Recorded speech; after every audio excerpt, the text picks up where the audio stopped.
আপনারা দেখতে পারতেছেন শ্রীমঙ্গল সাতগাঁও পশ্চিম লইয়ারকুল আলমদিনা গ্রামে মসজিদের যুব সংগঠনের যে ছেলেরা আছে তারা একটা ইসলামী যুব সংগঠন করছিল। এই ছেলেরা প্রত্যেকটা মসজিদের গাছের গুঁড়িতে রিং করে গুফর এবং সার দিয়ে বিট দিয়ে যাতে এই গাছগুলা বড় হয় দ্রুত, এবং এটা একটা সামাজিক কাজ যে কাজগুলো করতেছে গাছগুলা বড় হয় এবং মসজিদের উন্নয়ন হয়। এই উন্নয়ন লক্ষ্যে সব ছেলেরা কাজ করতেছে, আপনারা দেখতে পারতেছেন।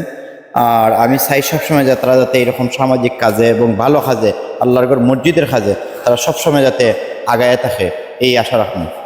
সেইভাবে রিং করা হয়, রিং করার পরে গুফর এবং সার দিয়ে দেওয়া হয় যাতে এই যে লেচু গাছ এটা এরকম প্রত্যেকটা প্রায় 32 জাতের ফল গাছ আছে আল্লাহর ঘর মসজিদে, যাতে ফল গাছগুলা যত্ন নেওয়া হইতেছে এবং যাতে ফল ধরে এই উদ্দেশ্যে এই গুফর দেওয়া হইতেছে। আপনারা দেখতে পারতেছেন এটা একটি আম গাছ, খুব ভালো জাতের আম গাছ। এই আম গাছের মসজিদের উদ্যোগে এই দেখতেছেন এই বরিশালী আমড়া গাছ, এই আমড়া গাছের মধ্যে এই চারিদিকে গুফর এবং সার দিয়ে বিট দিয়ে কমপ্লিট করতেছে। আর এটা একটা বেলফুই গাছ, যেটা এটার মধ্যে দেখেন বিট করে দইতেছে, গুফর দিয়ে দেওয়া হয়, গাছটা পুষ্টপুষ্টি হয় এবং বল পায়।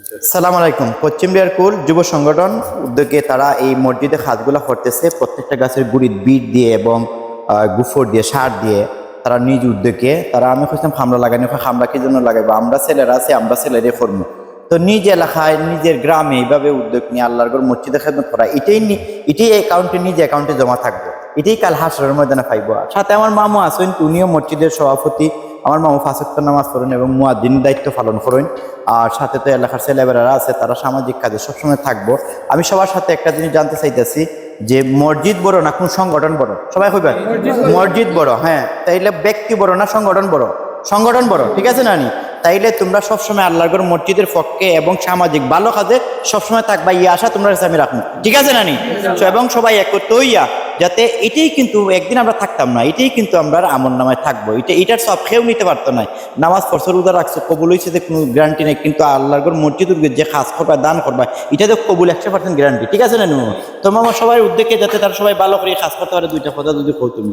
জি, আসসালামু আলাইকুম। সম্মানিত এলাকাবাসী এবং অত্র এলাকার বিভিন্ন দেশান্তর থেকে আমরা ওই অনুষ্ঠান যারা দেখতে পারতেছেন, আমি আমাদের এলাকার গ্রামবাসী যে ফুলাফাইনতে কাম করতেছে, আমি খুব খুশি হয়েছি তারা এই কার্যক্রম দীক্ষা।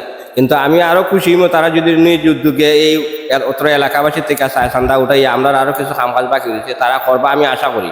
আর এই আমাদের এই গ্রামের ছেলেরা কিন্তু অত্যন্ত ভালো, সব মানে প্রত্যেকটা ছেলেরাই কিন্তু নামাজ পড়ে, বা আমিও তারা এখনও কইমু যে তারা 5 ওয়াক্ত নামাজ পড়তো। আর অত্র এলাকার কাম কাজ যাতে সঠিকভাবে সুন্দরভাবে ইসলামের শরীয়ত দৃষ্টিতে যারা কাম কাজ করে, আর মানে অন্যান্য কোনো বিকর্ম কাজকর্মে যেন তারা লিপ্ত না, এই আশা ব্যক্ত রেখে আমি আমার এই বক্তব্য এই জুম্মার আগ মুহূর্তে সবাইকে সালাম দিলাম। আসসালামু আলাইকুম ওয়া রাহমাতুল্লাহ। আল্লাহু আকবার, ইয়া রাসূলুল্লাহ, জিন্দাবাদ জিন্দাবাদ, পশ্চিম লইয়ারকুল আলমদিনা জামে মসজিদ জিন্দাবাদ জিন্দাবাদ, ইসলামিক যুব সংগঠন জিন্দাবাদ জিন্দাবাদ। আসসালামু আলাইকুম। আর আপনারা দেখতে পারতেছেন সকল ছেলেরা কাজ করতেছে, এই জন্য আলহামদুলিল্লাহ খুব সুন্দর কাম চলতেছে। ওয়ালাইকুম। সকল ছেলেরা আপনারা দেখতে পাচ্ছেন কাজ শেষ করে দেখুন কুদাল এবং প্রত্যেকটা গাছে করে রিং করে দেওয়া কাজ করে এখন বর্তমানে তারা একটু খাওয়া দাওয়ার লাগে একটু ব্যস্ত হয়েছে। সিঙ্গারা তাই প্রত্যেকটা এলাকার প্রত্যেকটা অঞ্চলের এইভাবে ছেলেরা ভালো কাজে এবং ভালো জিনিস উৎসাহ থাকতো।